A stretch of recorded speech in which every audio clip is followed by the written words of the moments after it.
All right, so welcome everyone on Zoom, on Twitch. Sure enough, real quick for those on Twitch, definitely still go ahead and any comments you have, any questions, make sure you put that in the chat, and I will make sure that Mads gets those when we get to the presentation. And for those on Zoom, Mads has actually asked that if you have questions, go ahead and unmute yourself and go ahead and ask that question. And he'll handle the questions as they come. Sure enough, and if you don't want to speak up, put it in chat, and I will speak up. Sure enough, on Zoom, it's actually really hard to see.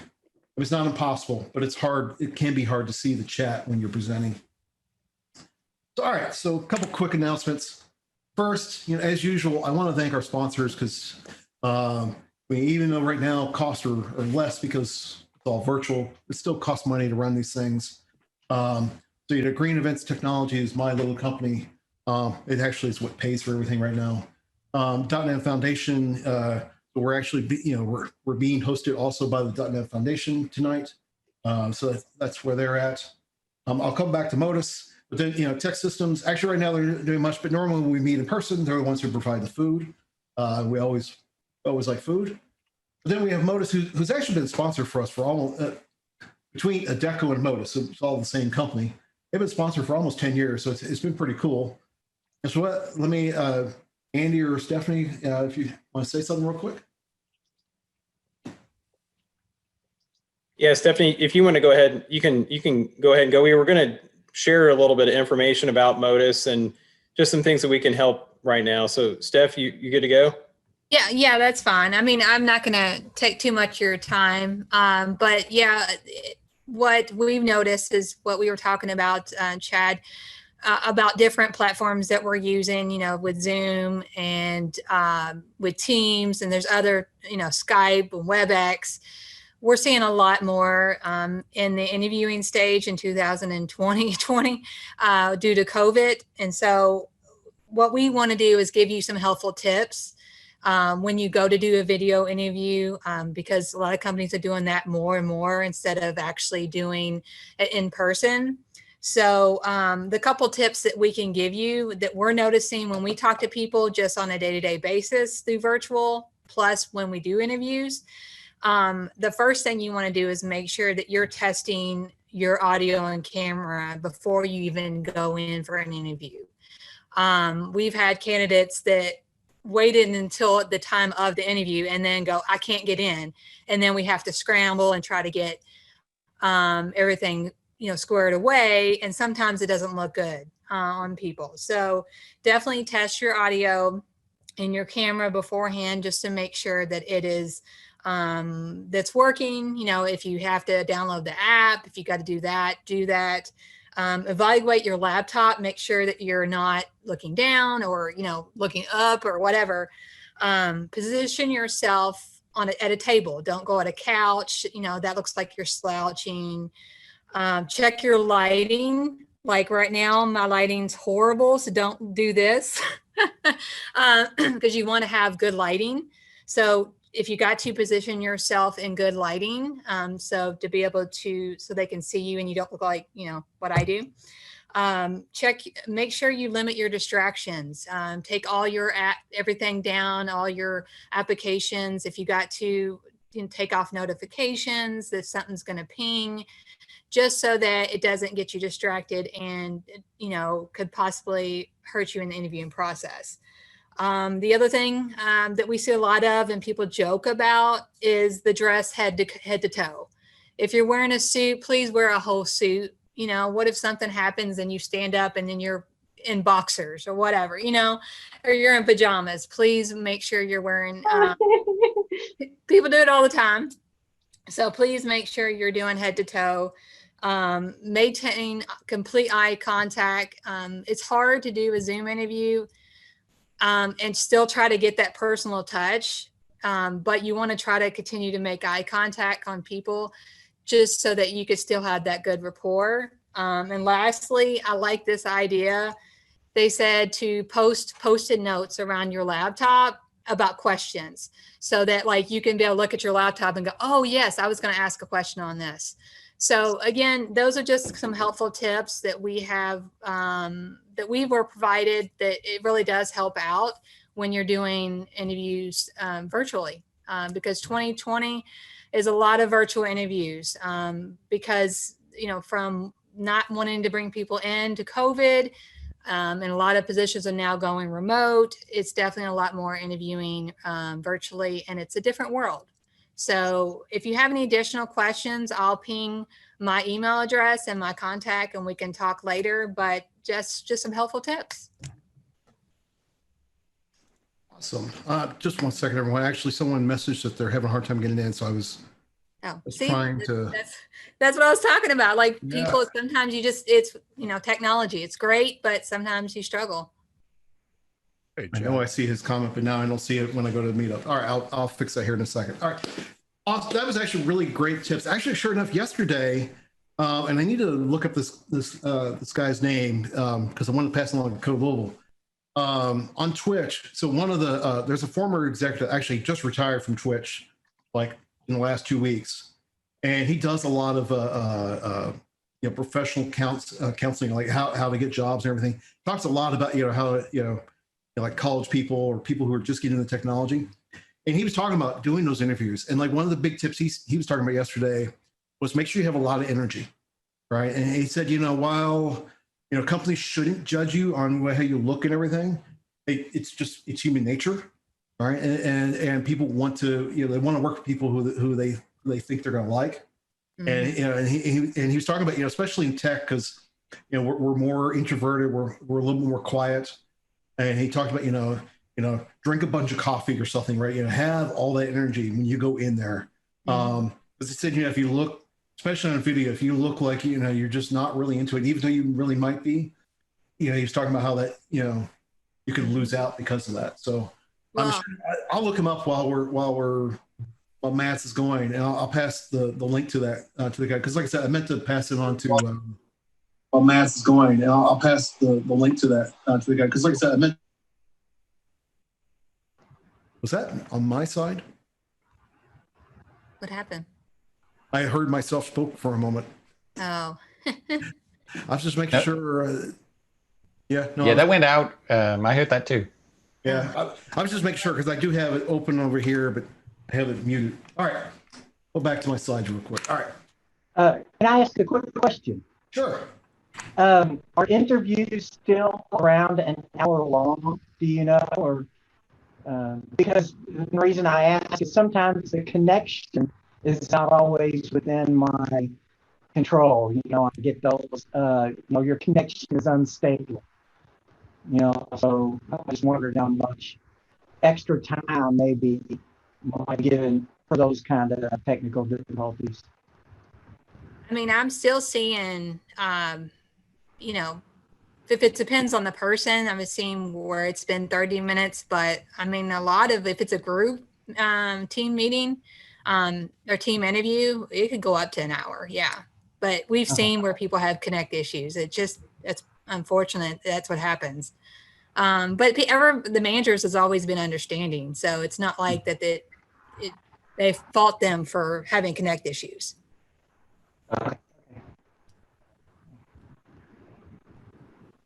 All right, cool. I'm sorry, I was just noticing. Apparently, people are having trouble getting in Zoom, but we have tons of people in Zoom also. So but people are going to Twitch instead, which is good. So, all right. So upcoming meetups. Upcoming for .NET. I do not have anything scheduled yet for October for Louisville.NET. I'll have something scheduled probably by next week. But sure enough, November 19th, we will have Phil Japiski, who will be talking about ASP.NET 5. All right, now it'll be really good timing because that is right after ASP.NET 5 is launched. And so, and Phil does an awesome job. ASP.NET 5 is launched. And so, and Phil does an awesome job. ASP.NET 5 is launched. I hear myself again.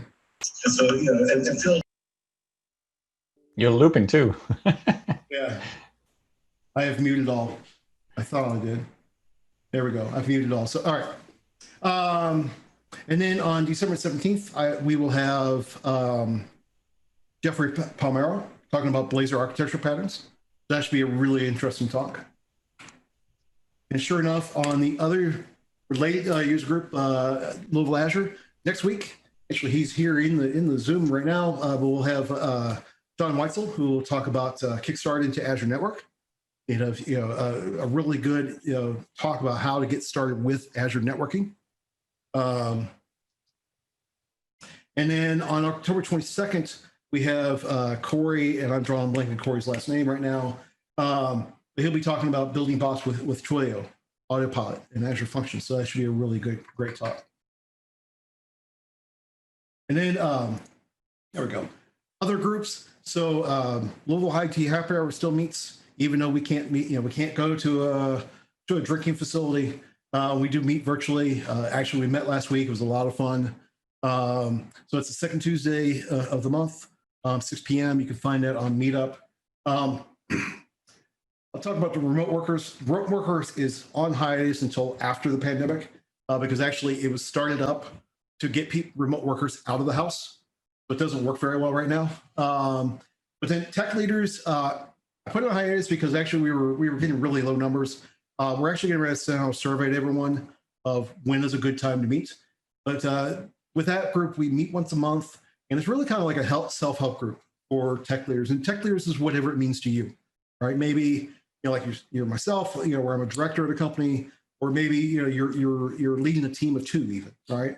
Whatever it means as a tech leader, it's really great because, like I say, it's learning from each other, successes and failures.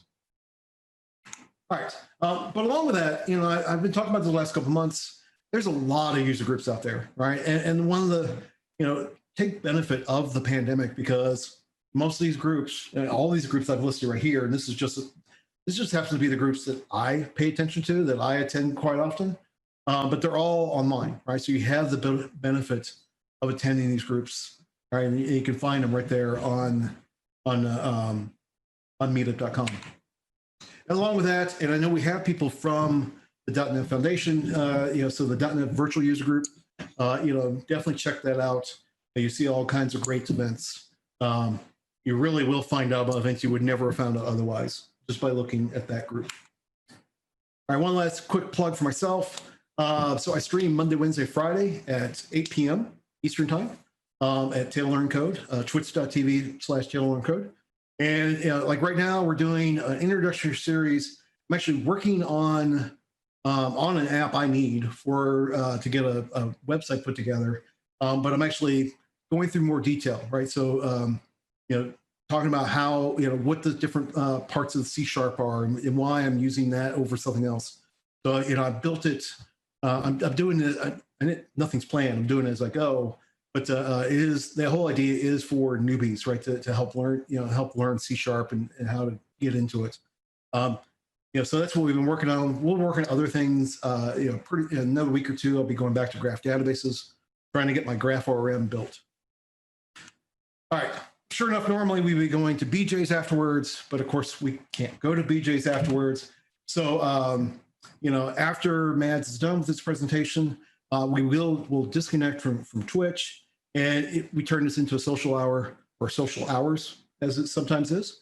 And pretty much we'll keep this meeting going as long as folks want to. As long as people just want to talk and hang out, we'll have that. And sure enough, I know Mads is going to stick around for a little while. He will eventually need to go eat his dinner because he's on Pacific time, so it's not dinner time yet, but he will get hungry eventually. And then with that, I'm going to turn it over to Mads. So sure enough, this is the easy part, because normally I have to go through a quick explanation of who who I've got presenting.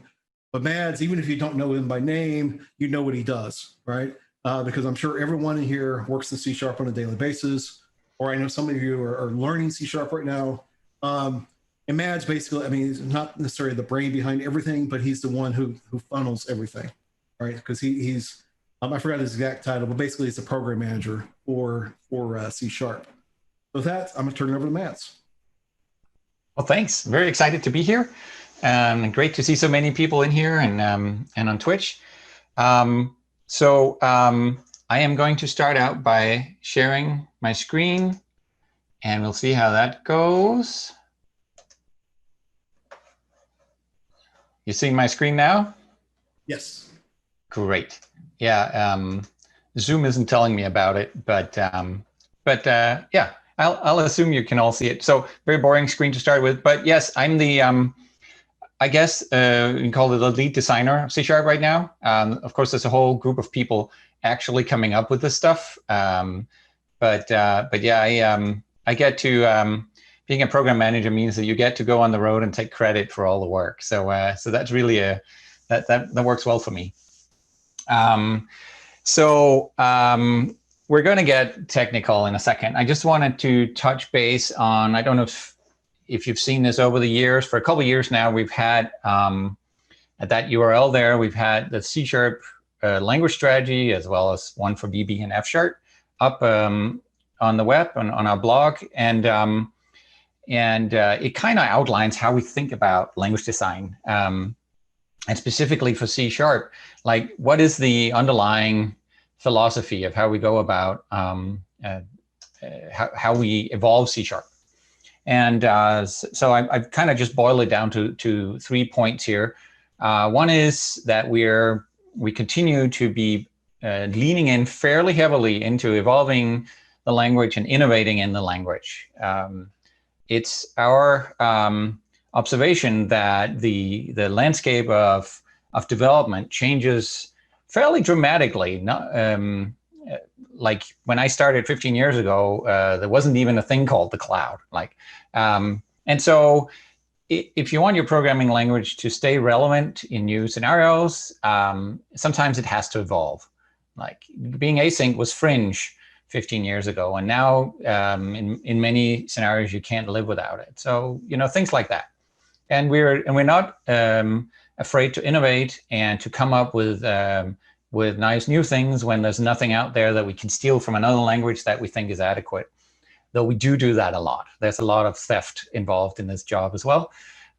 So on the whole, you can say that we're erring on the side of innovating and evolving. And that said, it's a programming language and people have stuff written in it. So you can't just take things out, right? Then code would stop working. And so everything we put in has to stay there forever pretty much. And that does commit us to trying to be judicious about what we put in, making sure that that we don't put in things that we don't think will have long-term value, and that we integrate them as best we can into the language so that we don't lose the cohesion of the feel of the language, if you will. So that's sort of our main directive, if you will. One thing that's important for us is that the things that we do to C#, that they should benefit all or most C# developers. We try not to build corners in the language where only some developers go, and try to keep the language evolving in a way that most people will use most of the language. Maybe, with the exception of some of the old ways of doing things that people will be moving away from, but we have to leave in there. So there are some exceptions to this if you look at it narrowly. We've put a fair amount of work into features that are fairly low level, like refs and structs and spans, where many people will not want to use that at the application level, for instance. But we still think it benefits all developers, because these are the features by which we make underlying frameworks and libraries more performant. And so when you see how .NET Core and ASP.NET Core have now risen in the Tech Empower benchmarks, for instance, and elsewhere, to being among the fastest, these are the features that I'm not saying C# gets all the credit for that, but these features are used as part of that, building very efficient and safe low-level parts or libraries and frameworks that other people can build on top of. So it still kind of benefits everyone. And then finally, we're very focused on this balance between community and stewardship. Obviously, for those of you who've been around for a while, C# wasn't always open source, for instance. It wasn't always cross-platform. It used to be this thing that Microsoft built with, closely guarded, secretive development, and then shipped on Windows. And but we have evolved to being having a very open process, and we can go have a look at the GitHub site, for instance, later if we feel like it, and to having a very strong feedback loop with the C# developer community around the direction of the language, around what's important and what's a good and what's a bad way of doing things. And this conversation is now completely essential to the direction that we choose to take the language in. At the same time, you don't want to have too many people. You don't want to have too many cooks in the kitchen.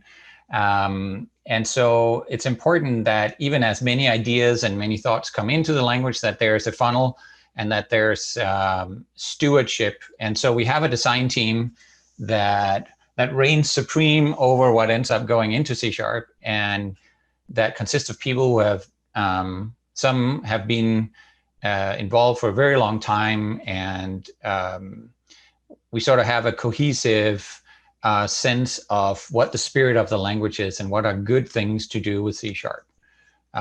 Even as we replenish that group from time to time, that's sort of like that's the steering committee, if you will, of C#. And we spent quite a lot of time together, up to 4 hours a week.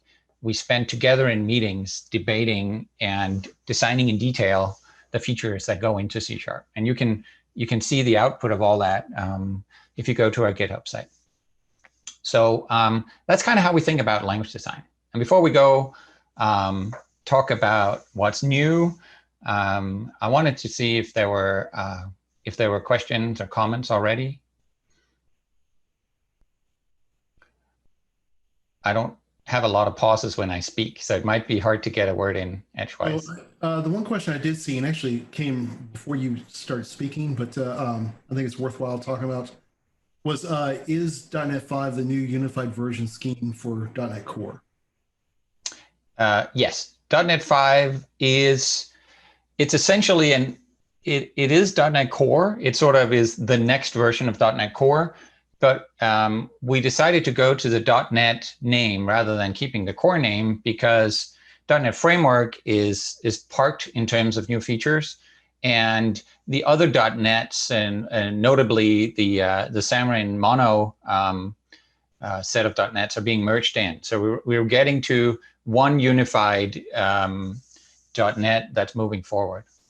But it is a sort of the .NET Core family that is moving along, and we're just removing core from the name. Okay, anything else? So nothing else from the chat. Anyone else have a question they wanted to ask right now? Do not be afraid to speak up, unless you want to be afraid. Okay, so I think that's probably enough strategy talk then. We can come back to it later. And I should probably get us to, see the easiest way of doing this. Drop us right into Visual Studio. So I'm taking a chance here and showing you an internal preview of Visual Studio. I don't think there are any secret features that you will accidentally glean from this. And the public previews aren't far behind here. So if you want to go play with the new C# or other aspects of upcoming Visual Studio 16.8, I think, feel free to get the previews. The C# 9 features are available already today as the part of the stable compiler. They're just that we actually prototype our language features in the stable compiler and ship that. So that's that sounds kind of daring of us maybe, but so far it actually works super well. Like the preview bits, we're fairly good and at not endangering the stability of the C# 8.0 shipping compiler behavior, even as we add the new features in. Then you can just select them with the preview flag. So so here's some fairly run-of-the-mill C# code. I have a main method, and this is what it looked like with a few, there are new features in here, but this is what it looked like to have a main method for 20 years now. But it's actually fairly annoying and, so last century that you have to have all this goop around your main program. A proper modern programming language, you wouldn't have to wade through these layers of indentation and boilerplate. And for someone who's new to C#, it's fairly, like, it used to be that you could tell them, well, it's not worse than Java, but that excuse doesn't really work anymore. So, we'd like to kind of just get rid of this boilerplate stuff and be able to put your main program directly at the top level of your file, like this.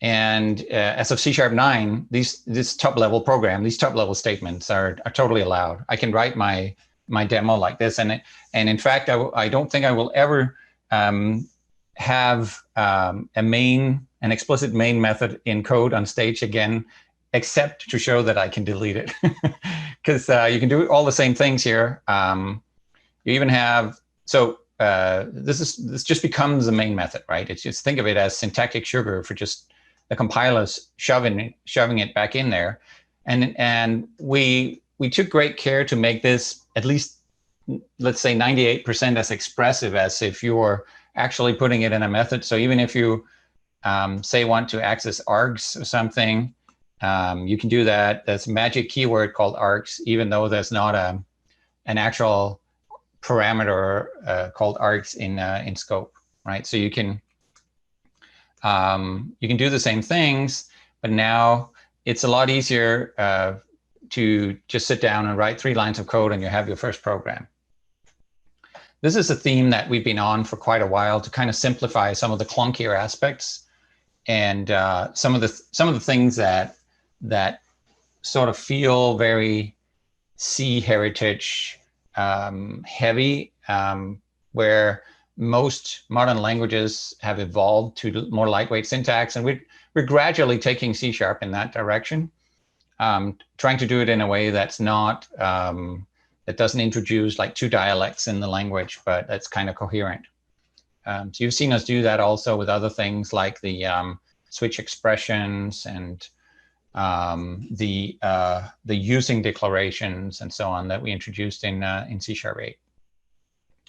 So, and you'll probably see more. Like if I was someone just sitting down to write C#, I still wouldn't want to have to write usings. I mean, maybe we can push those out, and maybe there's just a default. Maybe your standard template will have maybe you can put your usings in your project file, something like that. Like that's something that we're looking at for probably C#10. I think we can do something there. Similarly, namespaces, they're another thing that cause you to have to nest your whole damn program a level in something that maybe you wouldn't have to. Maybe you could put like a, let's say, like a namespace foo.bar declaration on top with a semicolon instead, and just say, if you do that, that applies to the rest of the file. And again, be more frugal with our indentation space than we have in the past. These are ideas for future C#. So I think this theme is gonna keep rolling out over coming releases. Hey, Mads. Yeah. So a question came into chat, and that is, can I keep main entry point while losing the class program? No, you can't. You can't go halfway, and the reason is we don't actually have a notion of top level functions or top level methods that you can declare directly in your code. Some will counter that. Well, that's clearly a lie. You have one right there on the screen, Mads. But this is actually just like when it was inside of the main method. This is a local function to the program. It's not a top level function. I can't call display method from my class down here, for instance. It's only part of the statement block up here, or the set of statements. Now, that's clearly maybe, so we couldn't have a main like that in C#9 today. Clearly, you could say that, well, shouldn't you get working on that? Shouldn't this really be a method that is available throughout the compilation like classes are? And shouldn't you be able to have top-level functions as a feature in C#? And if you make them public, they could be part of the surface area that gets exported. And that's all, that's all valid. And that's something, again, that's something that is on the radar for us to potentially do in the future. And we did think about that scenario when we did this bit here, in that if you call display person down here somewhere in the class, it's not allowed, but it doesn't then bind to some function that's available further out in scope or something like that. We actually disallow it when we find a method or a local function here, so that you get an error instead of different functionality than you want. And that leaves a space in the future to add that feature. Right? So oftentimes we have to try to think ahead when we add a language feature and try to block off, leave design space for things we might do later. And this is an example of that. So maybe we'll get that. And if we do, it's definitely a possibility. I don't know if we'll do it, but it's definitely a possibility that if you have proper top-level functions, you could have one of them called main, and that would then be a third way of expressing your entry point. But we'll have to see if we feel that's useful. There are a few things. Oh, go for it. Sorry. I have another question that came in the chat on the Twitch channel, and that is, I'd like to know if it's possible to use this main cleanup with Blazor, Web API, or any other framework as well, or is it a single file functionality only? It is a single file functionality in the language sense, that only one of your source files in a given project can have it. Now I know that they're looking at, and not all the frameworks actually work with a main method, but the ones that do, or some of them aspire to, they could use this approach instead. Insofar as they use the compilers, as they rely on the compiler to identify the entry point, I guess you can say. Now the compiler generates some method, and I don't think it's called main, on some class that is not called program. Behind the scenes here, it has to put the code somewhere, and the frameworks could learn about what that is called, and they could look for that. And I'm not sure where they're at on that. But I know that, for instance, I talked to David Fowler a lot over in ASP.NET. I know they're very eager to move towards a cleaner story that, among other things, involves using top-level statements for the main for sort of the main program of your website. Yep. Yes, we're good. Thank you. Anyone else out there? Going. Yes, I do have a question. Yeah. Can you use await statements in this top-level main function? You absolutely can. So I can. Let's try it. Let's await task.run. Oh, task.run.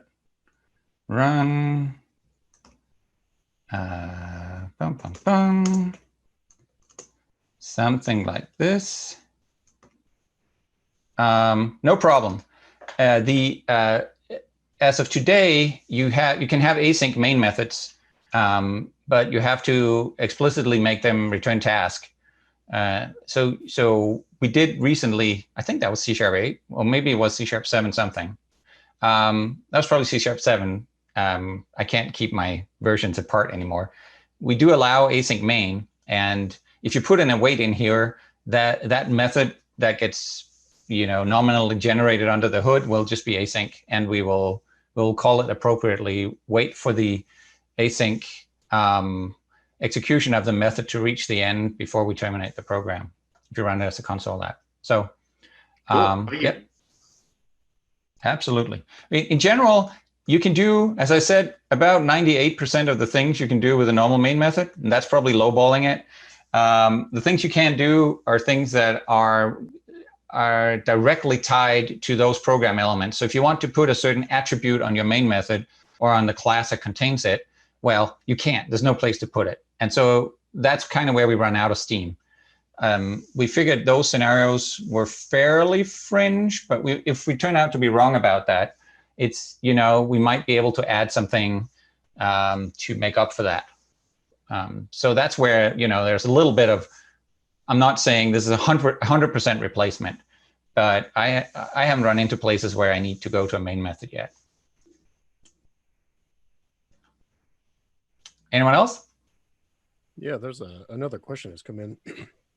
Is there any thought about aliasing namespaces or using, here's an example, is using system.console as my console. That way you can import libraries which may have conflicting class or method names. That's not something we've tinkered with for a while. Do you by chance have any recommendation?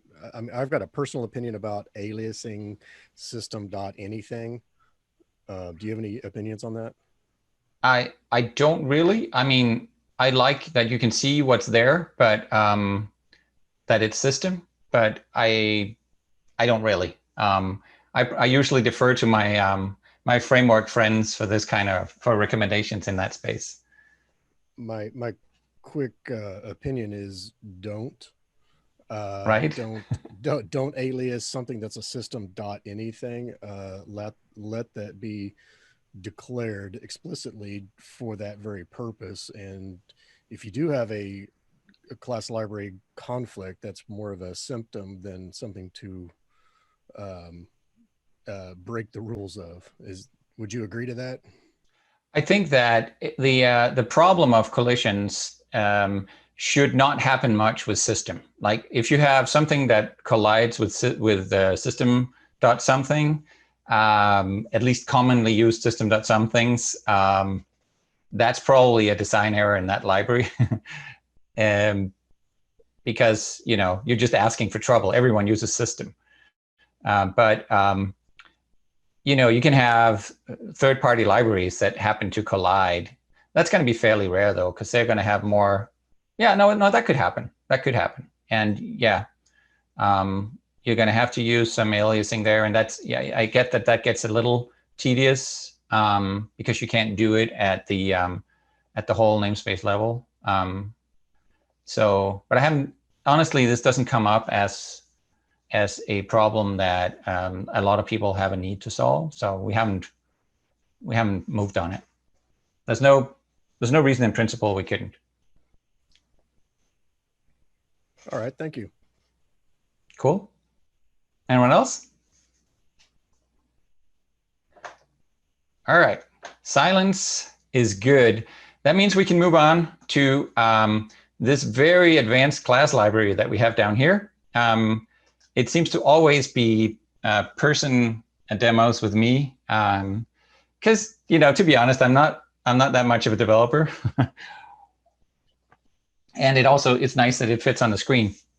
But one thing that you notice here is that and a lot of people really like this very simple approach to declaring your classes. Like there could certainly be some methods in here and whatnot, but the class and the data, it's super simple. There's no constructor. You just get the default constructor with no parameters, and then you just initialize your objects with object initializers, and that makes for very simple class declarations, and it takes a whole lot of boilerplate away, especially when you have or class hierarchies where you have to take in your parent constructor parameters just so you can pass them on, and things get brittle if you add something. You have to weave it through everywhere and so on. So, I mean, constructors are great, but sometimes life is just easier if you live free and just use object initializers. And the brittleness, actually, I've heard from several people where their companies more or less ban parameterful constructors and encourage the use of object initializers instead to avoid this brittleness when the libraries evolve independently from the code that uses them. So, so object initializers are cool. They're a great alternative to constructors. Sometimes you want one and sometimes you want the other. But if you want them, then you're kind of stuck in mutable world. And another trend right now is that more and more libraries work with an immutable discipline, and you want to actually you want to view your objects more like data or point in time state. And if you want to represent that something mutates, you do it like, for instance, a record you got off the web and you mutate it and you send it back. You want to represent that not by changing the object, but by creating a new value represented by a new object that's like the old one, except with one or two things changed according to your update. And that kind of immutable discipline is catching on in many places. We use it extensively in the Roslyn, what we call the Roslyn project, which is the compiler for C# and Visual Basic. That's all the data structures there, all the public libraries, public syntax trees and everything. That's all immutable. It's also great if you have concurrency, because there's no shared mutable state if there's no mutable state, and so you don't get into conflicts. Instead, you have this pattern where the state of the whole thing is in one big fat variable on top, right? And then that's the only point of synchronization, is swapping that out with the next version and the next version. So so immutability is great, and I can easily make this class immutable. I can just remove the setters and it's immutable. That's great. But now I can't use object initializers anymore, because object initializers rely on mutation in order to work.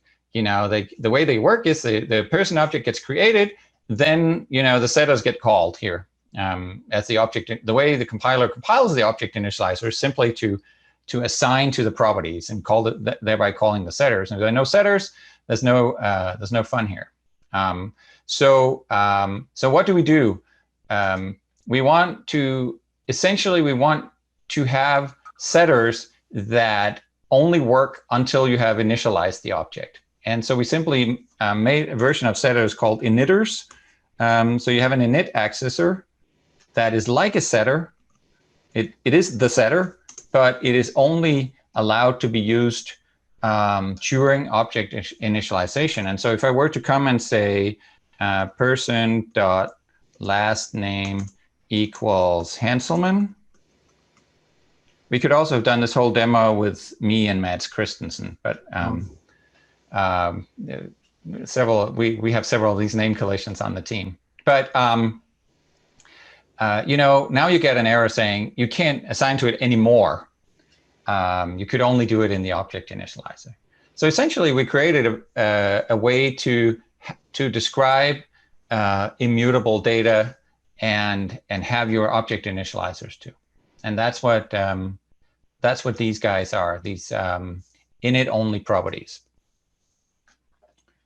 Any thoughts on that?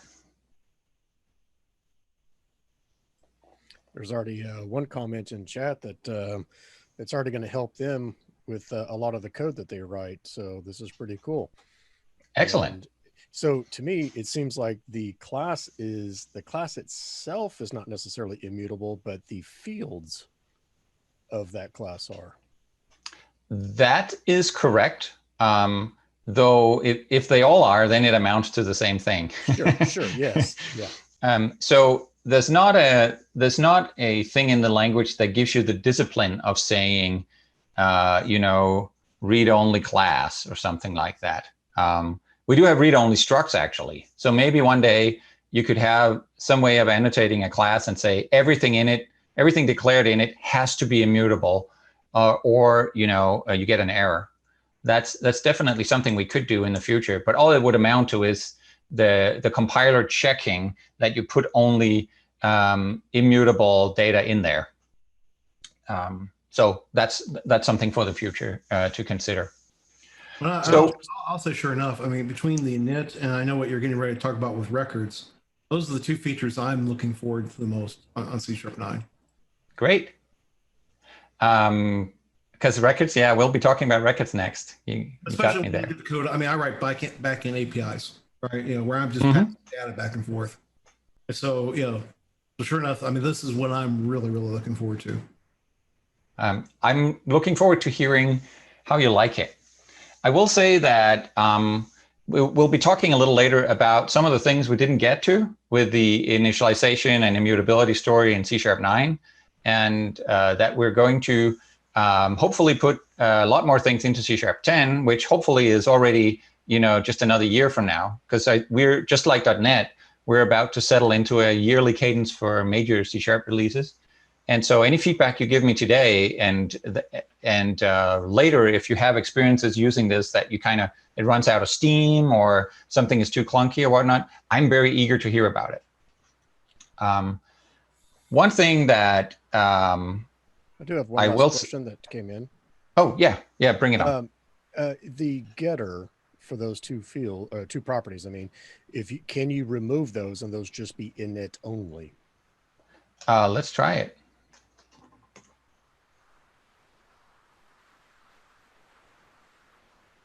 Sorry, auto-implemented properties must have get accessors.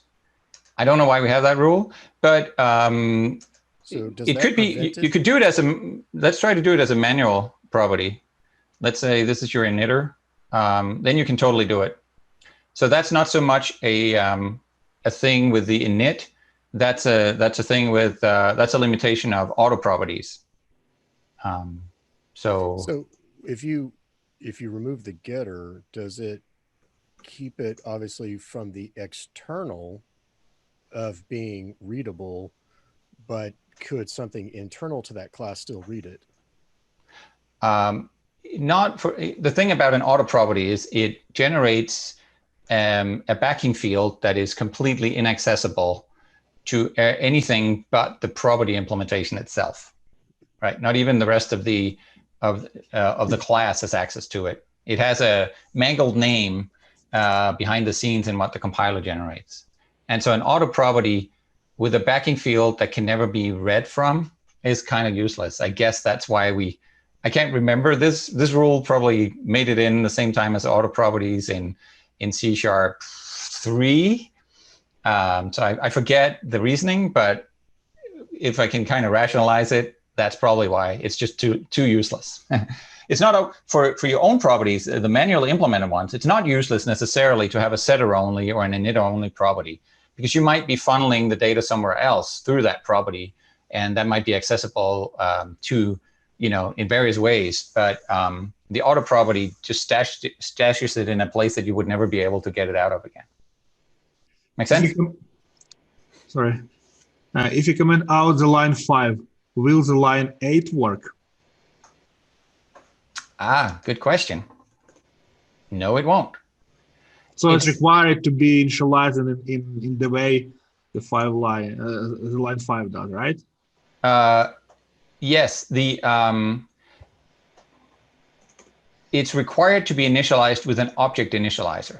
Okay. Because you can't manually initialize it with an assignment. So it's really giving object initializers as a language construct special meaning here, which in the past it hasn't really had. It just translated fairly straightforwardly into, mostly straightforwardly into statements under the hood that would do some assignment and other stuff for collection initializers and so on. But now object initializers, we're essentially elevating them to be a real feature, not just syntactic sugar. They have specific meaning. They introduce a sort of a grace period where the object is still malleable, where things can still be done to it. And then, so they extend, so usually that's the constructor only, right? Once a constructor that you called ends, it might call other constructors, but once the one that was called with new ends, then the object is finished. And we are sort of extending that grace period today with the init properties that can modify. And actually, if you write your own init property, you can modify even read-only fields during that init phase. We've extended the phase where the object is malleable onto the end curly here. So that's kind of that's the mental model for it, if you will. And if we initialize some property using init, can we modify it within that class or no? Or it's cannot be modified in any way? If you you can't do it through the init accessor. But what I mean, I have, for example, first name. Assume we have some method in that class that could that method modify first name or no? No, it can't. These properties can only be initialized within any constructor, and that's the only place where it's possible, right? Only within the constructor and the initializers in the object initializer currently. Now, so the idea is that they can only be initialized until this point in time. And now we have thought about that we could still extend this feature, and we have various ideas for that. I don't have slides on that, but I can tell you about it. You could certainly imagine having init methods as well that are, on the one hand, they have access to they can assign to the init-only properties or directly to read-only fields. But on the other hand, they can only get called during the initialization phase. So if you have helper methods to your constructors, for instance, they could be written as an init method and then you just can't call that method later because it has special access to modifying things that will become immutable. And that's something that is a possible extension of this general feature set that we may get to in C#10 or later, depending on what kind of demand we see. We're kind of settling into you've seen that with pattern matching also and several other features, that we kind of settling into a mode where we ship sort of like a minimal viable version of the feature, and then we see the reactions we get, and we kind of, so not only with feedback on the initial feature, but as we let the feature evolve over a certain number of releases, we kind of let ourselves guide by how people use it and the problems they run into and so on.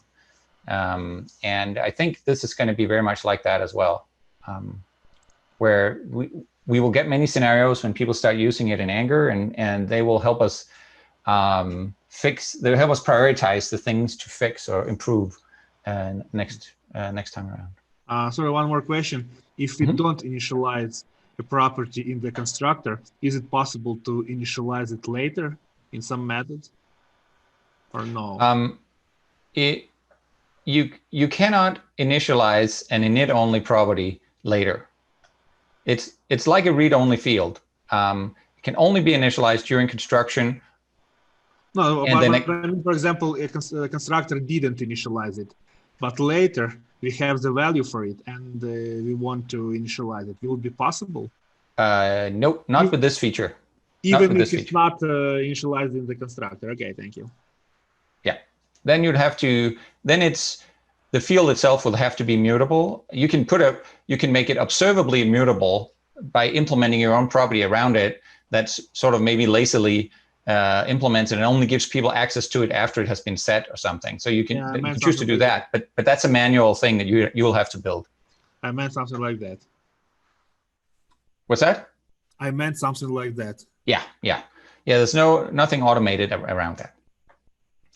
Okay, so I want to get to records because this thing here, obviously, we want to avoid Scott Hanselman sneaking in and stealing our object here, but we would like to. I mentioned this style where you create a new record, a new piece of data from an old one by just changing the things that need changing and keeping the rest.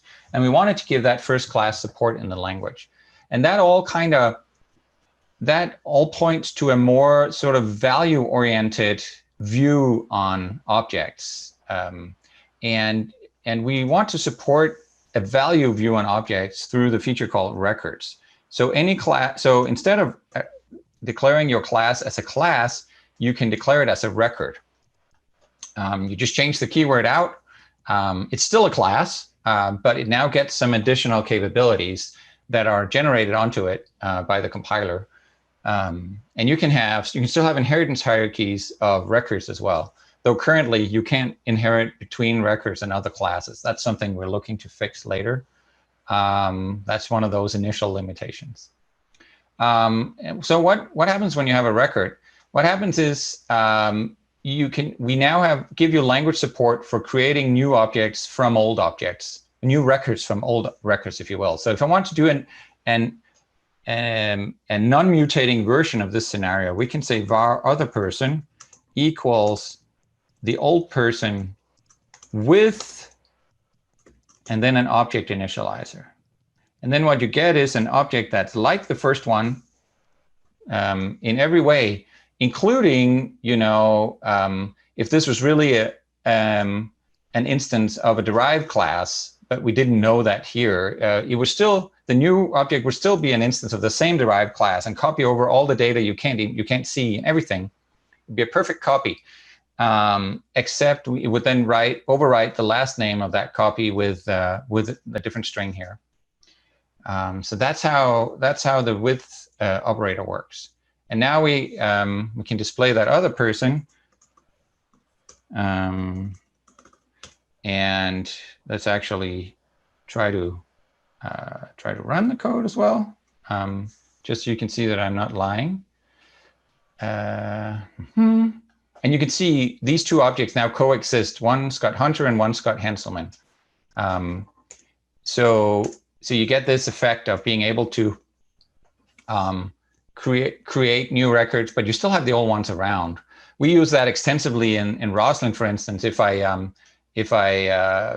you see a refactoring in Visual Studio, if there's some refactoring, it'll show you. I don't know whether there's some line that will give you a refactoring, but it'll show you a diff of what will happen if you use the refactoring. That diff is actually using that kind of functionality where it has a syntax tree for the before and of the after, which are created in a similar fashion. So now we have language support directly for doing that. Mads? Yep. Okay, with the with statement doing that in the record, is that doing a shallow copy? Yes. Okay. So it does a normal assignment of each of the fields.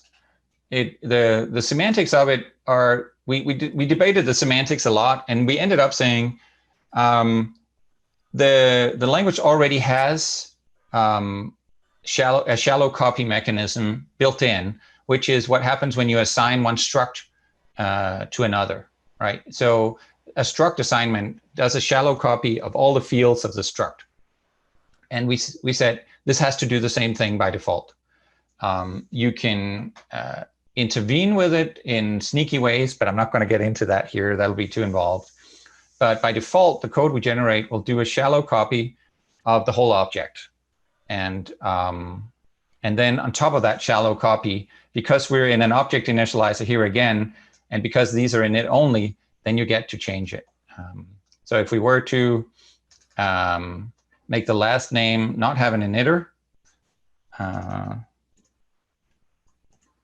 then you can see I don't get to do that. So again, the initter is necessary for the with feature to work here, an initter or a setter.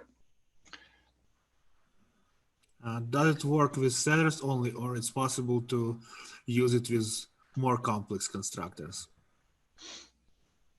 You can, I don't know what you mean by more complex constructors. I mean, for example, if you have non-default constructor, is it possible to use it with it too?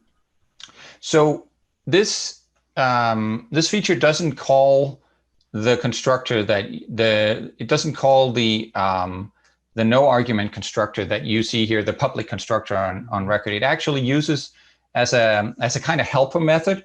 It uses a copy constructor that's generated inside of the record that takes another record and copies it. And every level of inheritance hierarchy will have its own copy constructor that delegates to the previous copy constructor, and it's protected. So when I say you can tinker with it, that is actually you go in and you mess with that copy constructor. You can write it yourself. But and then there's a virtual method that picks the copy constructor that is in the most derived class that of the actual object, the class of the actual object. So you get a copy that has the same runtime type. That's how this feature works under the hood. So that means that you can write your own constructor on the record, but that constructor does not get called in the with expression. The copy constructor does. Okay. How many properties could you use with that with statement? How many properties I can use? Yes. As many as I like until I run out. And you can use field and fields too. It's just like an object. It is an object initializer. Okay, As long as cool. they're initted. Yeah, as long as they're writable at initialization time. So they have to be either init or set, or they have to be fields that aren't read-only. That's essentially that. I guess that would sum it up. If you can write them in an object initializer, you can write them here. Okay. So I asked in chat a few minutes ago, I guess it got missed in the shuffle, but can this be used with entity framework and the possibility of marking objects as dirty and needing to be committed back to the database and so on and so forth? So this doesn't work so well with ORMs so I can't speak entirely to how, I mean, the entity framework folks are thinking through what this means for them, and I'm not sure where they're at with it. But this doesn't work so well with when you have an object relational framework like an ORM that relies on mutation. Then you just wouldn't use this, because then the mutation is actually how you track what changed, and that's and you use that to decide what to write back. So let me clarify my question. So if you were to find a record that did have setters, so it was a mutable record, it would still work with ORMs. It would, but then there wouldn't be so much reason to declare it a record. Right. Well, the reason I ask, Java also recently added records to their language. And in Java 15, records are always immutable. You don't specify getters and setters, you just specify fields, and they automatically create getters and setters in the, getters in the background, and you can only initialize on declaration. And because of that, it doesn't work with things like JPA and Hibernate. And I was curious if that was true as well in .NET and Entity Framework. Yeah, I think the way to put it is that records aren't really for that. Now, in the sense that they do, you can still use them, and you might, if we talk about the next thing that records also give you, that is, I'll show you in a minute, that's value equality, and that might still be useful even in a mutable setting. You just have to be a little careful when you mix value equality and mutability, because if an object can change what it's equal to over its lifetime, and what its hash code is in particular, which is part of the equals pair of methods, then don't stick it in a dictionary, because in a hash table, because you can't find it again once it computes a different hash. But other than that, the other thing records give you is value equality. And if you want that and you don't care about the wither functionality and you want to still be mutable, that's totally fine. So we don't limit you like Java does to being immutable when you're a record.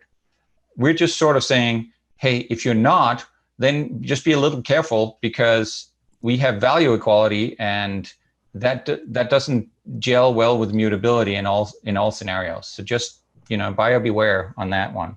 But if you want to put setters in your record and be totally mutable and use them for entity framework in that sense, just go to town. Records are much less of a different feature from classes in C# than they are in Java. And that's by design. It's like, what is the least change or the least radical? How can we avoid best parking you in a completely different corner of the design space. We also expect people will move back and forth a little between records and non-records, and we don't want that to be this whole like giant refactoring. They should be as similar as possible. And actually, we also expect in the future to support struct records, that's not records today in C#9 are always classes, but we suspect you can also have struct records. They don't have the same problems with mutability. Structs do as classes do, because structs are never stored in other data structures by reference. So, so it totally makes sense to have a struct record that's mutable. In fact, what you get is something kind of like a tuple today, which is supported in the language, which is a mutable struct, so with value semantics. All right. So let's have a look at that value equality. Let's see it play out. So we have we can change the object back to being Scott Hunter with another with expression, other person with last name equals Hunter, and now we can check that they are in fact. Let's right line out that they are in fact equal, even though they are different objects. So we can, so equal equals, and we put a little hole in here, and we say person, we say equals of person, comma, original person, like that. And then we can do a version of this that compares them for reference equality. Reference equals, and let's see what we get if I did all of that correctly. Second should be false. Yeah, so equals is true and reference equals is false. Because they are different objects, but we consider them equal because we implemented value equality. That again is a shallow comparison of all the fields inside of the record. In this case, the backing fields of the auto properties, and it just compares them with their equals. You know,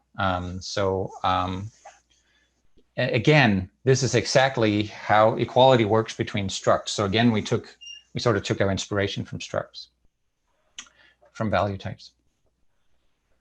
Okay. There's one more thing I want to show you. Again, just break in if you have more questions. And one more thing I want to show you about records, which is with records, we are sneaking into a new feature that we call primary constructors. You can only have them on records today. But in C#10, I think that they're going to be available on classes in general. So a primary constructor is, so let's say we do want a meaningful constructor on records. You could say string first name, comma string last name, directly on the class or a record name here.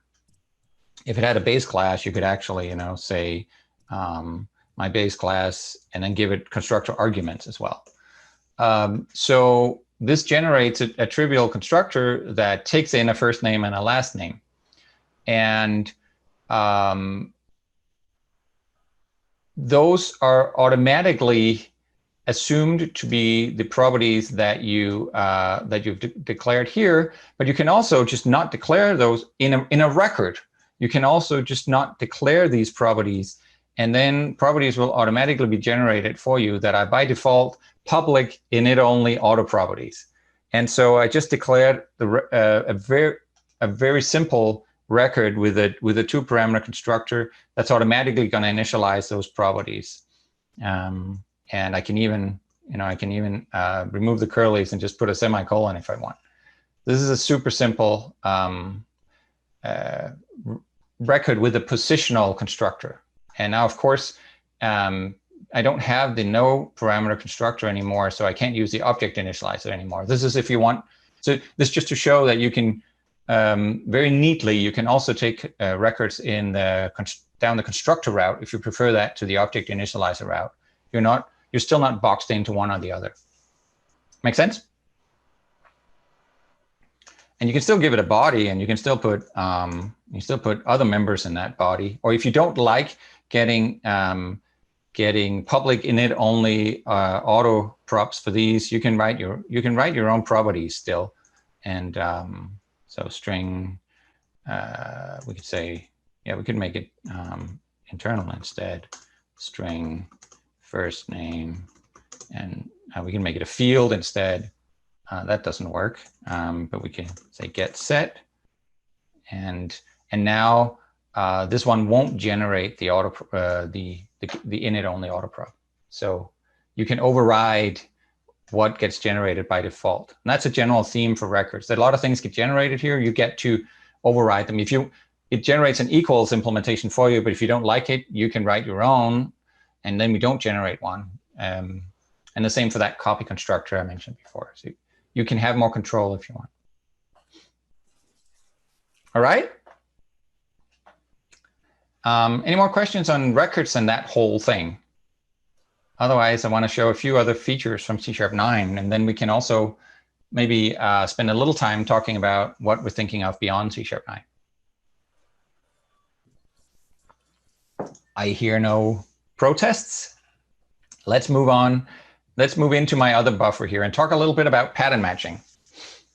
So I said that pattern matching, I'm really happy with how it sort of gradually evolved over several releases, from being a fairly simple, some key core scenarios, to being more and more expressive, as we've seen where how the usage was and where the problems were. So this is pattern matching as of C#8. And this is actually an example that Dustin and I showed at Build in 2019. That's also in a docs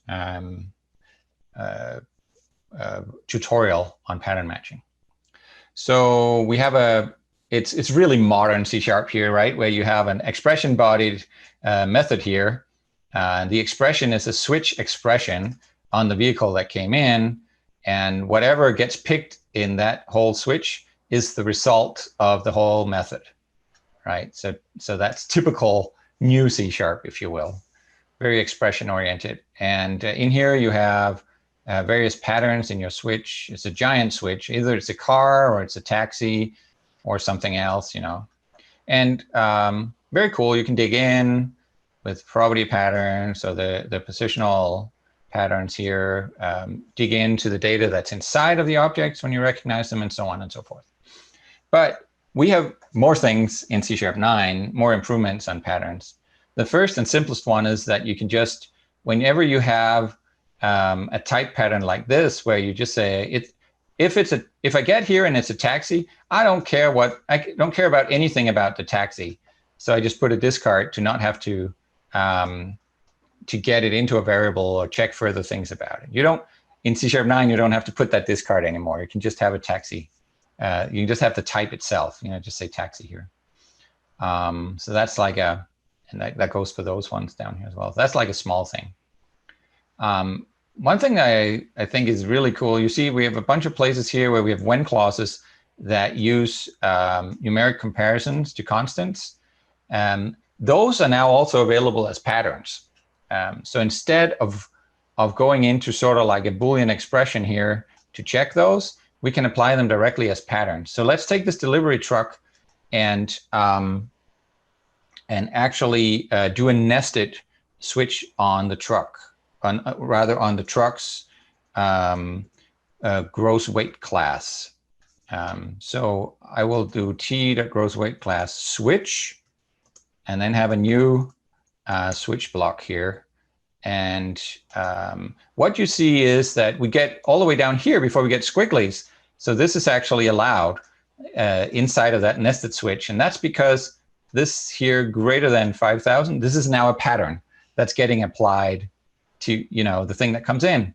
And so we can just take the other things here and also apply them as a pattern. The last one can be just the discard here. So relational patterns like this. But now I'm kind of annoyed that these feel out of order for me. I kind of want these intervals to come in the right order. Maybe that's just me and I'm a little obsessive, but that kind of annoys me. But in order to, because this here is really in the middle, right? That's between the 3,000 and the 5,000.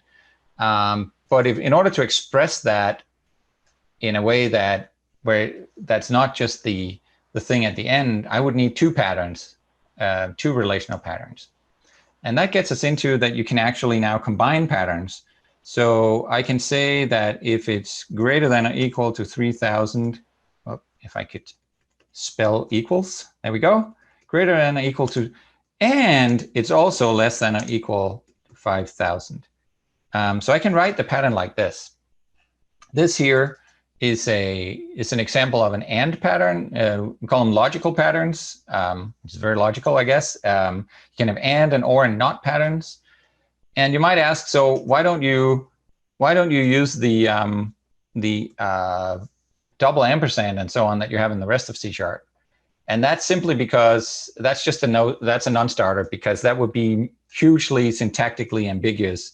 Not right here, because these are numbers, but in general, that would mess with the parsing and with also the human readability around these expressions that can occur inside of patterns as well. And so we just said, okay, if we're ever going to have pattern combinators, we're just going to have to live with them having another syntax. And we just swallowed that pill and said, okay, for combining patterns, you actually use keywords and, or, and not. Okay, so now I can take my what's supposed to be the last one here, and I can move it down to the end because I no longer have a catch-all. One thing that's interesting is that, let's say that I went only to 4,000 here. Now you get a warning on the switch saying, it's actually a pretty cool warning. It's saying that it doesn't handle all possible values of its input type. For example, the pattern 4001 is not covered. So the compiler actually goes to great lengths to find you an example of why this pattern is not exhaustive. And it does that checking even with these numeric intervals, which of course it can, because they're all constants. So as long as it's smart enough, it can do this analysis, and it does. And one more thing on the pattern combinators, if you will, there's a not pattern as well, which means you can finally have not null. Not null is finally a pattern, which people have been asking for. What's a pattern to check if something is not null? So we could apply that here, for instance. Since nothing comes in that's not null, we could do that. Or you could have a null pattern after that. So not can be applied to any other pattern, including the constant patterns, including null. So that's it for pattern matching improvements. That's sort of a quick whirlwind tour. If you're not already into patterns, that might be a little daunting to you, but patterns are cool, man. You know, they're for this kind of thing where you have a lot of dispatch. And who doesn't have a lot of dispatch these days when you have different shapes of things coming in over the wire, right? So you might have records coming in, and they might be different, and you want to dispatch on what they are, what they look like, what their shape is, what data is inside of them, and so on. And so that's the kind of thing patterns are good for. There's a lot of good examples right here in this code snippet, because I completely forgot about the when keyword. And now with the switch syntax change, and me personally, I'm glad you did not go with triple ampersands, because it'd be too much like JavaScript. So like, you know, the equals equals equals. So thank you for not doing that. So, but I would love just this snippet right here to you know, on not tonight, but on different night, just chew on this bit right here, because there's so much to absorb just in this fun stuff here. Yeah, this is sort of the end state of that tutorial online on docs.microsoft.com. And that's actually really, if you want to get into pattern matching, that's a great tutorial. It just gets you all the way here. It's literally the same example, and it gets you all the way here. I don't know if they've added this last bit yet that I just showed you, because C# 9 is not out yet, but I'm sure that's Bill Wagner. I'm sure he will. I actually want to go and show you something cool. If you look at this if statement here, it uses a lot of comparison. And there's a little light bulb, and if we go look at the light bulb, I can actually convert it to a switch expression and see how that just turns it into an interval-based or using relational patterns here. I think that's just beautiful. I mean, that whole code just got so much easier to read and so much less error prone, right? You don't accidentally have one of your if statements be different in that if else, if else, if else, or, you know, yeah, so it's just beautiful. If we here, because it's a pattern, I hope I'm right here. Let's shift them around. And what you see now is you get an error that you can't get to this pattern because you got everything under 16 first. You can't, you know, there's nothing left that's under 10. And so it's really less error prone, also because the compiler can help you more. So it's very cool stuff.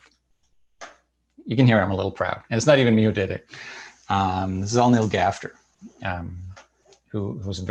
he's been driving our pattern initiative for all these years. Okay, and I want to chew on this for just a second. So what it's doing is, say if it's less than 6, it's going to return the value timeband.overnight. Yes. To the value of hour, to the variable of hour. No, we're switching on hour. So that's the input. And then we're returning the result of this. Oh, I'm moving it. I didn't mean to move it. Returning the result of this whole switch expression. So so this comes out as the result of the switch expression because that's the one we picked. Whichever gets picked gets to return the result of the switch expression as a whole. And then that's what comes out of the method.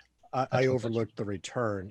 The method is returning the overnight in that example. Exactly. Yeah. If else, it could be just another var foo equals our switch. Absolutely. You could do that. And now we're not returning anything, but other than that, that's totally fine. Gotcha. Yeah. So the switch expression really is an expression. It produces a result based on what was picked inside. All righty. Very cool. Thank you. So at this point, I am going to go back to slides. There are a few more features in C#9. Actually, there are many. I'm just going to show you 2 of them in slides. One is the target type new. I could probably have done that in demo, but I didn't. Which is, you know, target typing is what we call it when an expression doesn't have a type in and of itself, but it gets a type from the environment. And if you think about lambdas, for instance, they're target typed always. They don't have an inherent type in them. Same with the null expression. It doesn't have a type of its own. So it needs to always be assigned to something or passed to something that gives it a type. But we can use target typing on other expression forms too. And in C#9, we're using it on new expression. So you can actually leave out the type that you're newing up.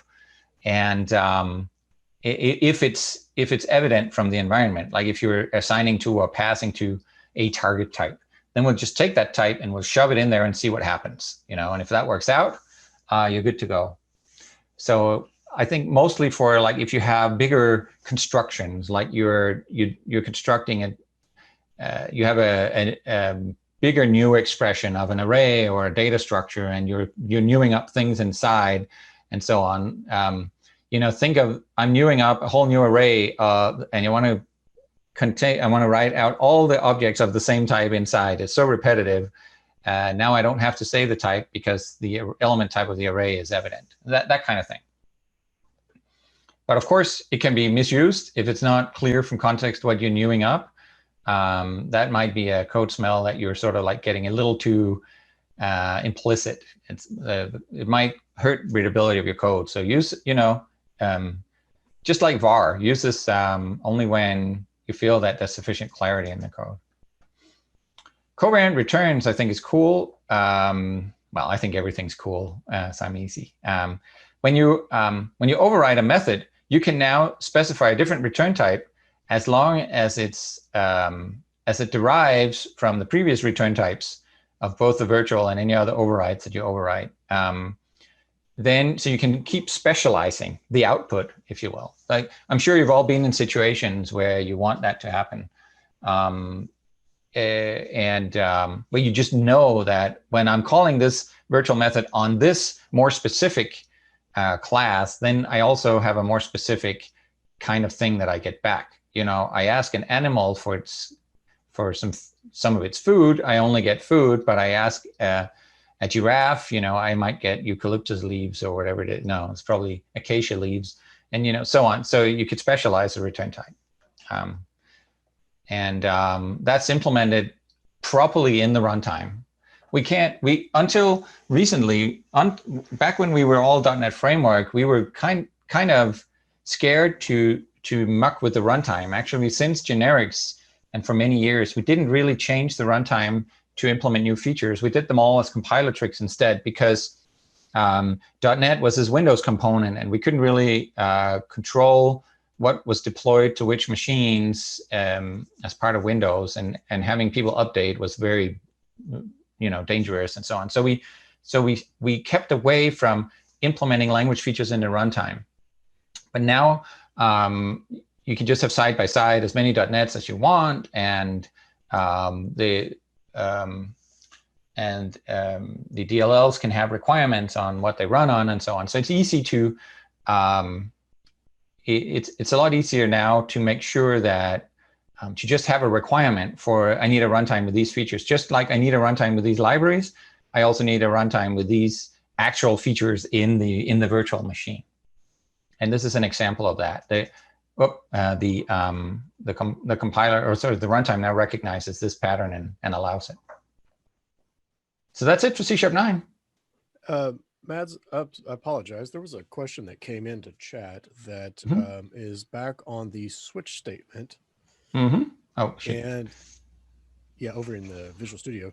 Yeah, let me the get. question was, can you explain some of the differences between C# 8 and C# 9 regarding the switch expression? Yeah, so the switch expression itself has actually not changed much. It's the because the switch expression was already available in C# 8. It's the patterns, which, you know, you can use patterns in many places. The switch expression is just one place where you can use patterns. Also, switch statements now, you know, they support patterns. The is expression supports patterns in general, and it's a set of possible patterns that has really changed. We just added more to that toolbox, so to speak. The switch expressions themselves are same as they were in C# 8. Good old switch expressions from you know, several months ago. Yeah, I should clarify that. I use switch expressions here because it's cool and the example uses it, but patterns, they work just as fine in good old switch statements and in is expressions too. If you just want to check one pattern and get a Boolean result back as to whether it applied or not, you can totally do that. In fact, if we back out of this refactoring here, we could say if, I hope I'm right, if our is less than 6, and what that really means is the less than 6 is a pattern, and the is expression applies it to our and returns a Boolean expression depending on whether the pattern matches or not. So, so that's a new pattern in C# 9, but again, applied in an existing kind of context where patterns apply. Thank you, Matt. Right? I know some of our guests are either coming from a different language or just either way, that some of them are brand new to C#. So seeing these kind of version by version language differences are very helpful. Great. So thank you. Awesome. So with about half an hour to go, I'm about to make the leap and talk about what things that we're talking about doing later. So beyond C# 9. And there's really like a vast set of things we could be doing.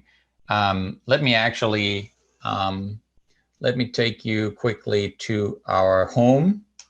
Let me invite you in to our home. Here's our home. github.com/.net/C#Lang. This is where all the language design happens. All those language design meetings I talked about, you can go in here and find all the notes from all the meetings. We take very diligent notes so we can remember what we did and why we did it. So in 2020, the README has little summaries of all the meetings that were already there. You can see what was discussed, and if you want to read everything about it, you just go into that meeting and you can get all the detail, including sometimes a quote of the day. This one has happened. It was pure luck that I happened to click on one that has a picture in it. But let's not lose ourselves in that. It was an argument made between two different. It's a pick your poison situation, but one portion is arsenic and will kill us, and the other is sweet champagne and will give us a headache tomorrow. So this is entertaining reading if you're into language design.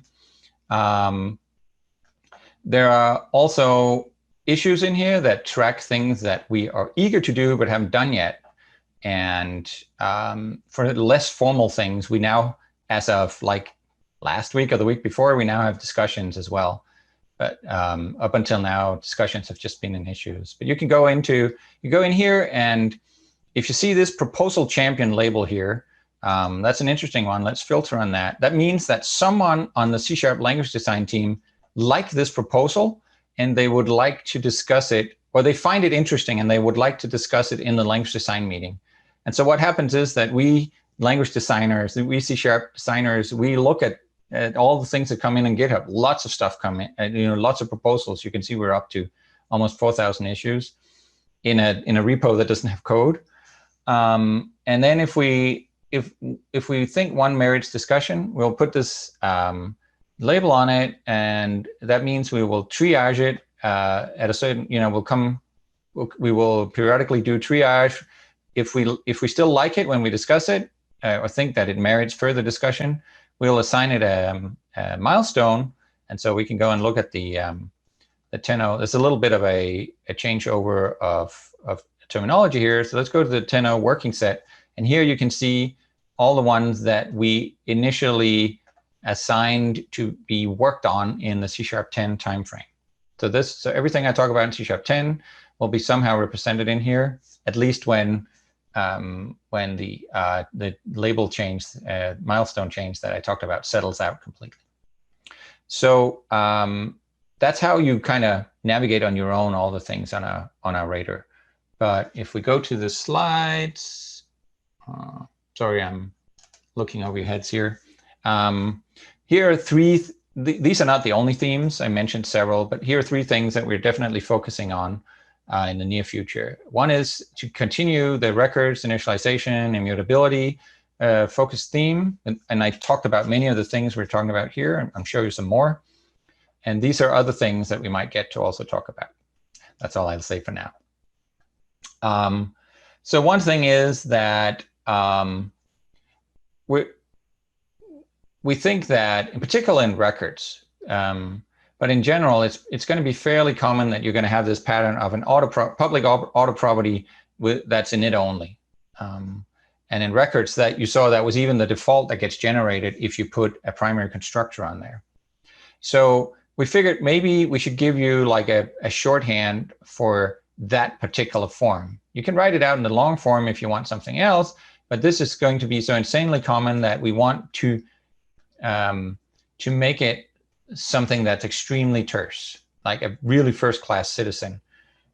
So by saying data string first name, I imply all the other things. I imply that it's public. I imply that it's an init-only auto property. It kind of raises the abstraction level a little bit. And now you can have your classes be so small that they can often fit on one line and be very simple, and your whole like data model can maybe fit in a couple of lines of code for simple situations, which, for dumb data, that's actually kind of a good thing. You can just go in, and on a single page of code, maybe you can see the whole structure among the data without having to wade through the usual object-oriented goop of all the methods and backing this and event that and so on. So for simple data, just make it really simple. Go that last mile on syntactic brevity, and let you do that. That's what we think anyway. So this is almost already implemented, but it can't make it into C#9. So that'll be a C#10 feature that'll be in preview for a long time. Another thing we're talking about is to take, there's an informal notion of factory methods that is just like a pattern when a method is intended to create a new object. So sometimes you have static factories. There's a lot of those actually in the .NET framework, where you'll have a method that sitting on a class that's called create, a static method that will then create you new instances of that class. So sometimes variants of it, like the non-generic system.tuple has create methods for all the different arities of tuples and so on. And so that's one, but you also sometimes have virtual factories where down through an inheritance hierarchy, you change what is actually produced out of a factory. And one example is to have a copy method where the person implementation of the copy method will return another person, but in the student method will override it to return another student.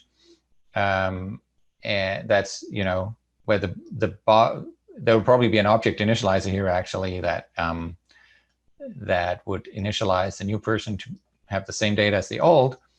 And you see I'm using the covariant override here. So and actually so by annotating factory methods in the language somehow, and I don't know that it should be an attribute, maybe it should be a real keyword, that would allow some new things. It would allow us, for instance, to require that the thing returned is actually a new object. So it's created with a constructor call or an object initializer or with another factory call recursively. And if we know it's a new object, then we could allow object initializers to be applied to what's returned from the factory method, right? So I could actually get a copy of the person and I could apply this object initializer to it. And now this should start to seem a little familiar, because under the hood, this is actually how the with expression is actually implemented on records today with with a specially recognized factory method that the compiler generates. This is that similar trick, but we think that factories is potentially a generally useful concept to make first class in the language, to enforce that new objects are returned, and then on the other side to allow that object initializers are applied to the result. Right? Remember, object initializers can override read-only fields. So it's very important that we do this assurance that this is in fact a new object and not an existing one that we're actually creating a loophole that you could mutate an existing object through. Yeah, so that's factories. And again, I'm just going through some things. If you have thoughts or questions, do stop me. Do just interrupt me. Final initializers.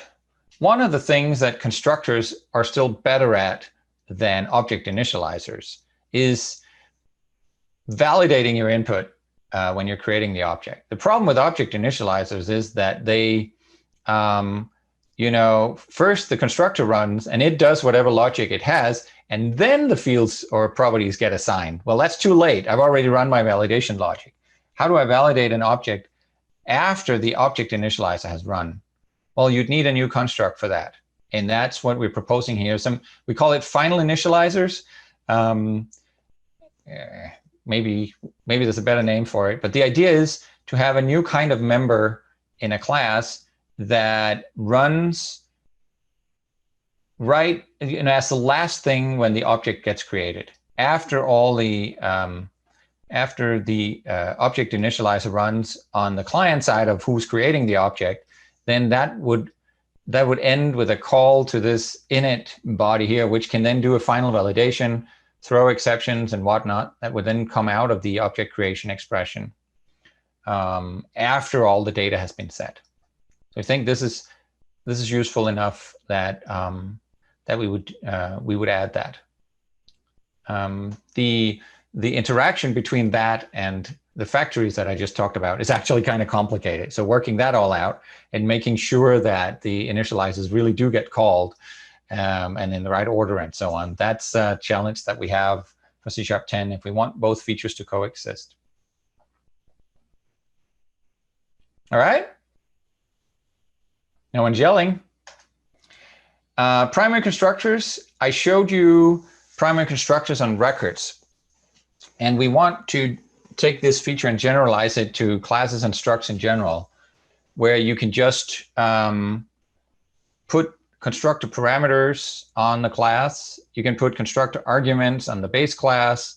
That may be some of those parameters that came in, and that automatically gives you a trivial constructor. And it also puts these parameters in scope for the class. Now, unlike records, we don't think it's a good idea that ordinary classes and structs also generate public members for these things, because for records, you kind of always want a public member for every input. That they are there to represent data. But for classes in general, we think that that is not a good default. It's often that you take constructor parameters that aren't reflected in the directly, at least in the public surface area of a class.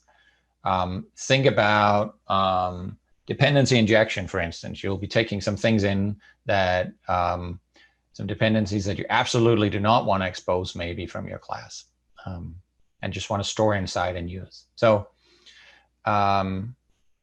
so that's what happens. These then become, they're just in scope inside of the class. If you use them just for initialization, then, you know, they will go away. But if you use them inside of a method body, for instance, then we'll just generate little private fields and keep them out, so we can keep them around for the lifetime of the object. And we'll be smart about only doing that when there's actually a member that needs it after initialization. So for those many cases where you don't have anything really fancy you want to do in construction, and you have one constructor that's obviously the one, either the only one or the main one, this is a significant, again, just syntactic simplification. You like? Yeah, I do. This is interesting. Yes. Cool. I'll need to get a hold of this and play a lot and have some fun. Yeah, we have to build it first, but yeah, that's part of the plan. So those are some of the things in that sort of construction side. This I'm doing this in the same example, so it happens to be on constructors, but this has nothing to do with constructors. This is more to do with nullable and the focus on null that we had in C# 8. And by the way, I should say that there's been a lot of the nullable feature has been improved in lots of little ways, where it gives fewer or better warnings and allows a few more things in C# 9. They're more like nip and tuck. They're not like a big new thing with nullability. I just want to say that there's been continuous improvement there. But one thing that is annoying still is that if you're getting your parameters from the outside world, if you're public and you don't trust people giving you things, then even if you declare your parameters as non-nullable, well, people can still send you nulls. They can ignore the warnings and send you nulls.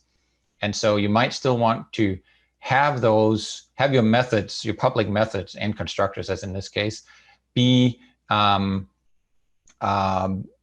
them do a null check and throw an argument null exception. But that's just so tedious. I mean, and you do it all the time.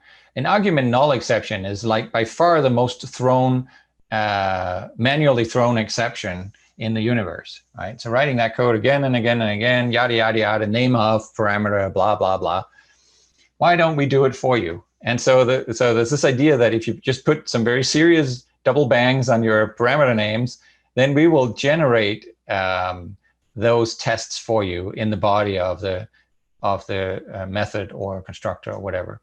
And we'll just say, hey, This shouldn't be null. We'll throw the standard argument null exception, put the right parameter name in there and everything for you. And you don't have to write that code, which also means you don't need, we could come up with a way of giving you constructor bodies even for primary constructors, and maybe we will, but you don't need to have a constructor body or a final initializer or anything just for this, because we'll just generate the code for you to do it.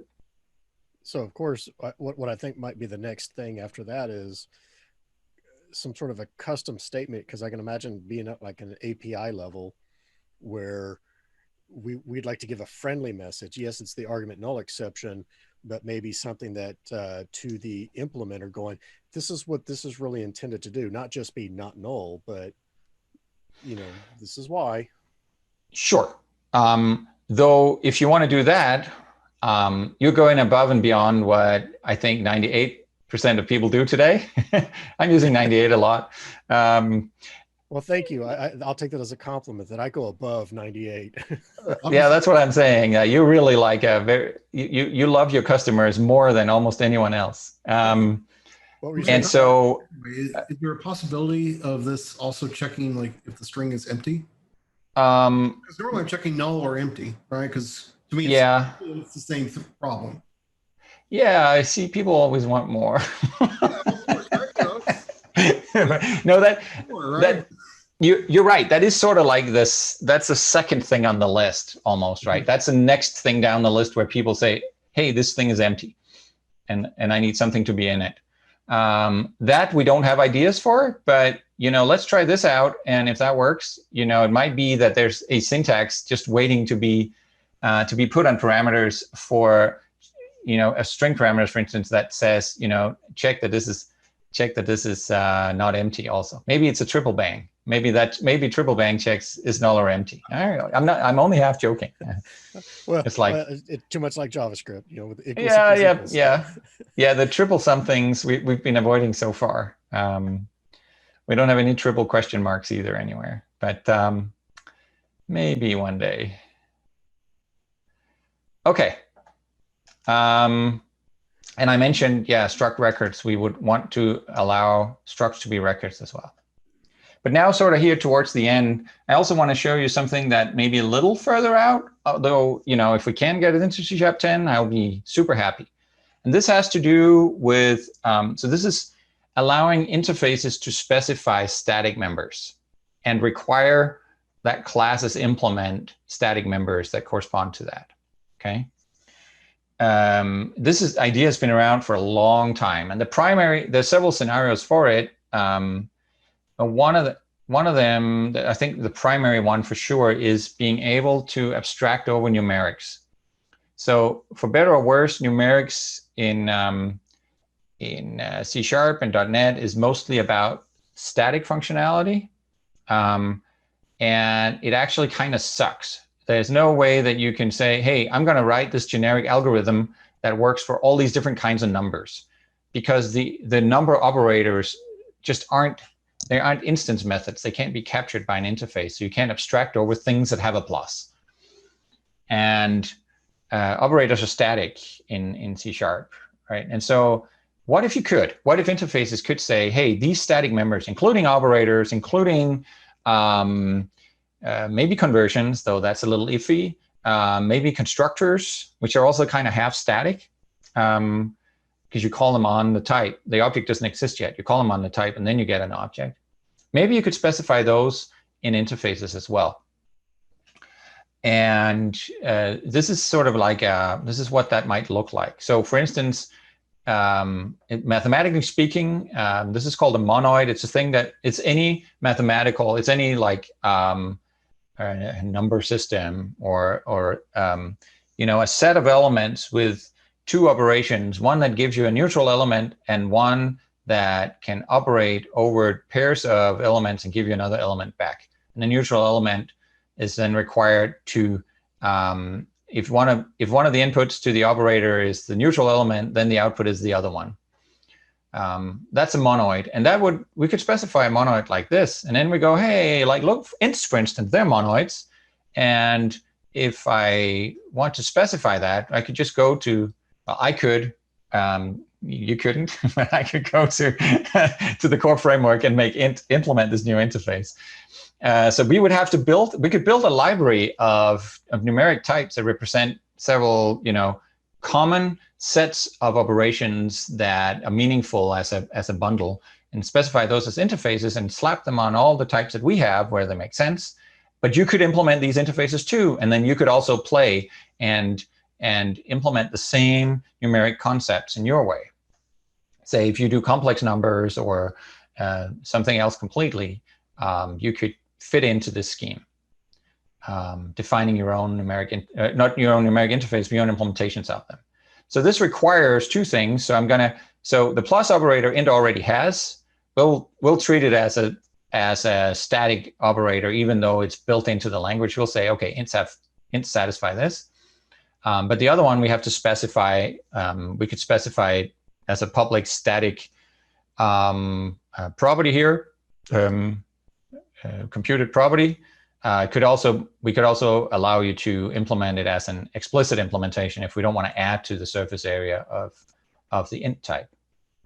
So now I've said int satisfies this abstraction. What do I get out of it? Well, I can now write this fancy generic algorithm that takes arrays of numeric things, arrays of monoids, and adds them together, right? So I get some kind of T that satisfies this interface. And because I know it satisfies the interface, I know that I can say T.0. This is not something you can do today. You can't call static things on type parameters.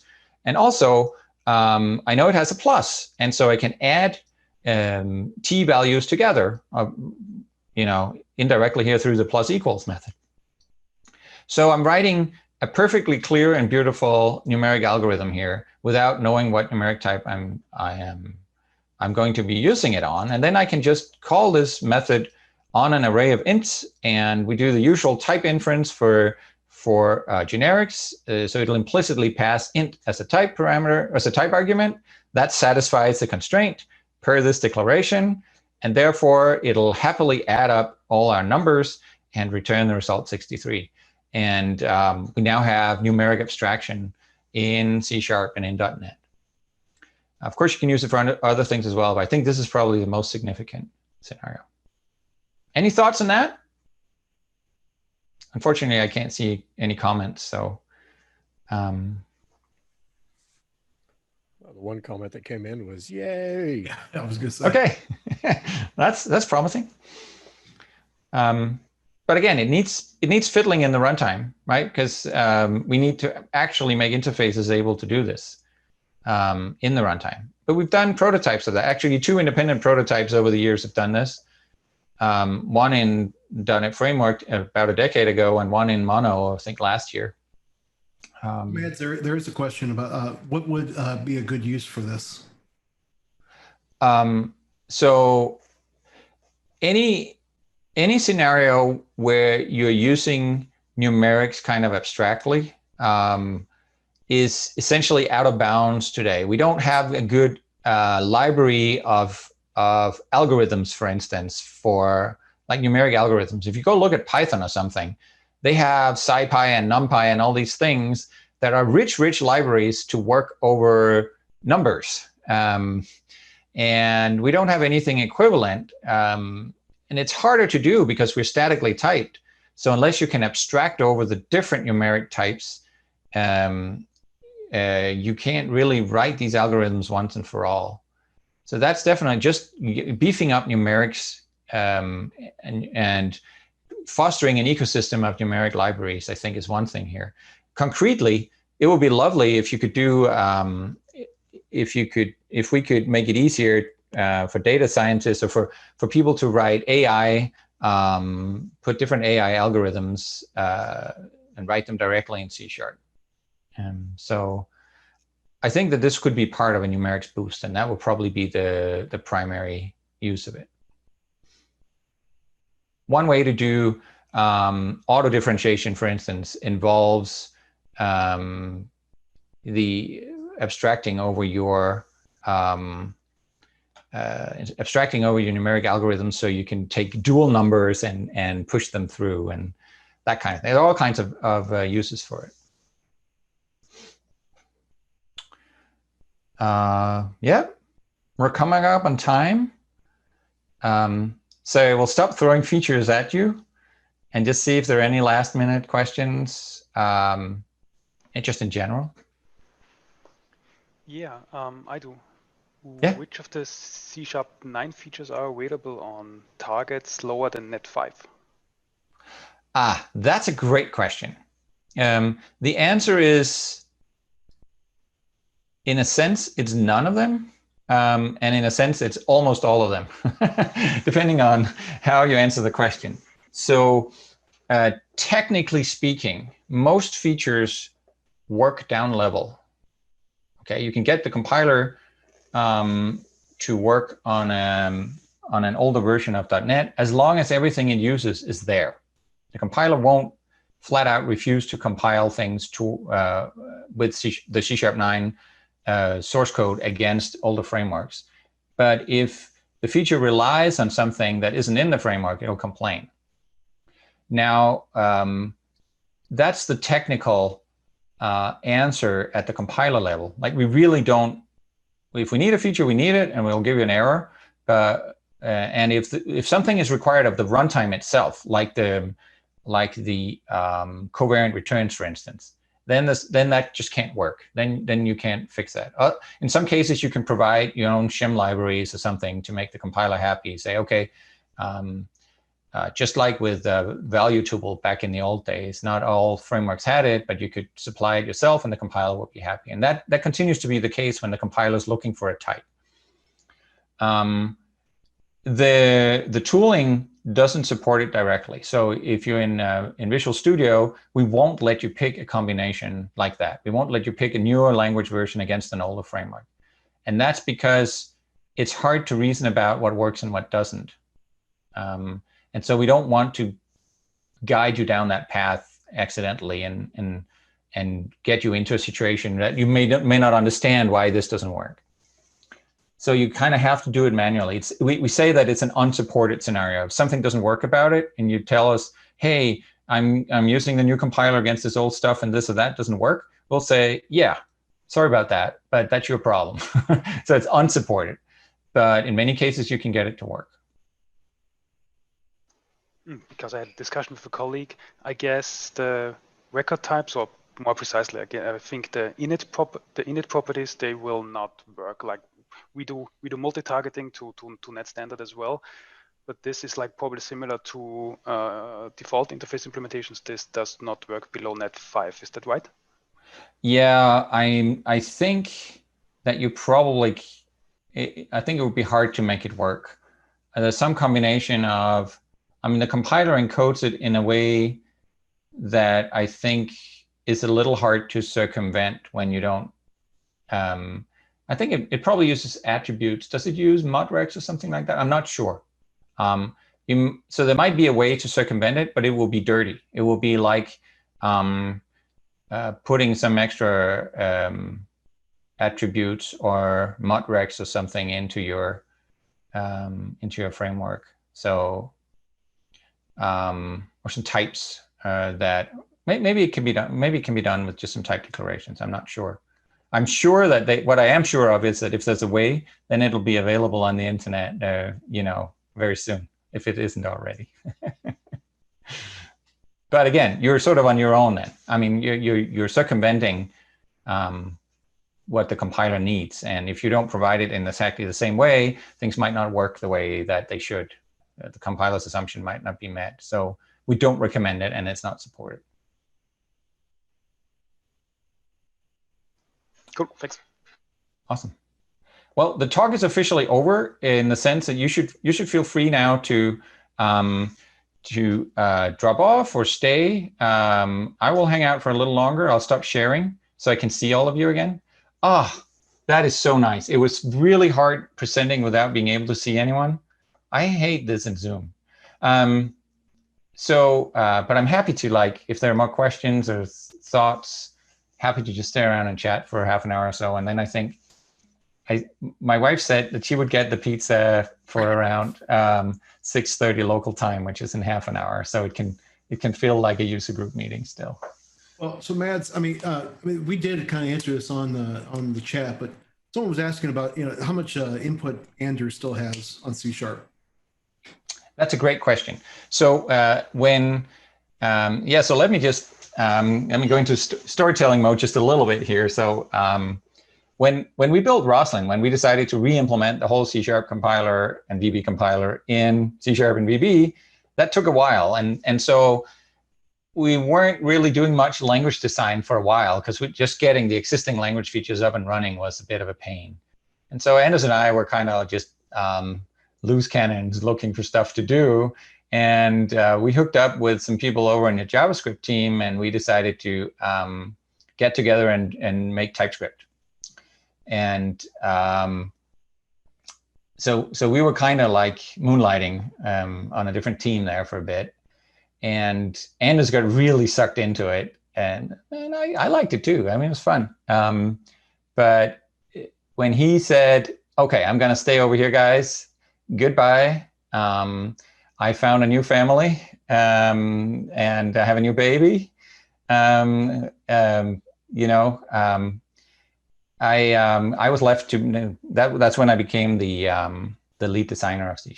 But I was also fairly young in the game back then, and so we didn't want to like upset the whole C# community. So we kind of went about it quietly, just did it and didn't tell the broader community, and just started being me who did things publicly, and sort of gradually made it known. So we didn't cause a panic.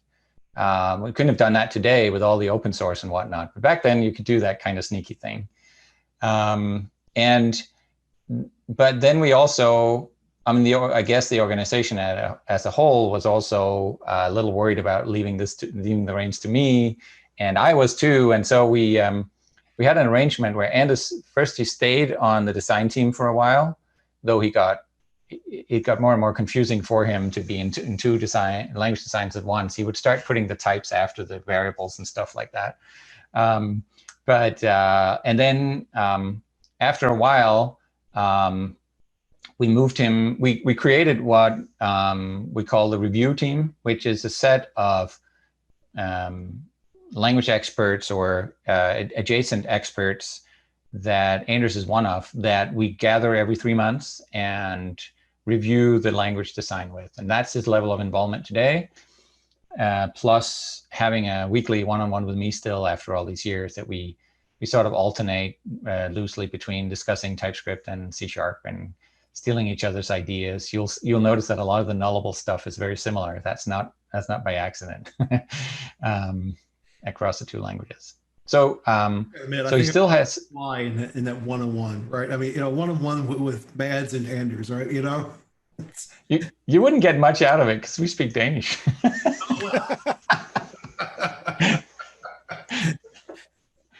But sure. I will say for anybody else that when I was at Build 2018, I did get to meet Anders and I did meet Mads. Mads, I don't know if you remember, but Chris Patterson was there, and I was already talking with him, and I didn't know that you already knew him, and he knew you. So anyway, so I've met you before, and Anders, and anybody else that ever gets a chance to go to Build the next time we get to meet in person, definitely do that. It's a fantastic conference, and Anders and Mads was a joy to meet, and they and just to ask you general questions and stuff. So it was great. Well, thanks. Well, I think I speak for Anders also, and many others on my team when I say we do love hanging out with people who use our languages, and it kind of sucks that we can't for real these days. This is a fairly good substitute, especially now that I can actually see you guys, because those are. People often say that was awesome. I met Anders and we had a great conversation. But what you have to realize is that it's the same the other way, that we get a lot of what we put into the product, both in terms of enthusiasm and on kind of finger on the pulse, we get from those interactions. I get that from being here today. It's these things from the kinds of questions I get and the comments and so on. these things that we take back and kind of integrate into the product. So so it's mutual, and yeah, getting together is good. Can't do enough of it.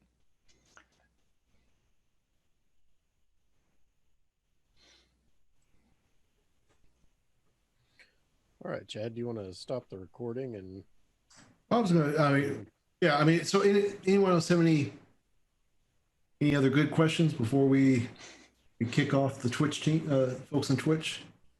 I've been monitoring Twitch for any questions, and I did ask the few that came up, and I gave them last chance if they'd like to join our after party after the recording. That here's the link. So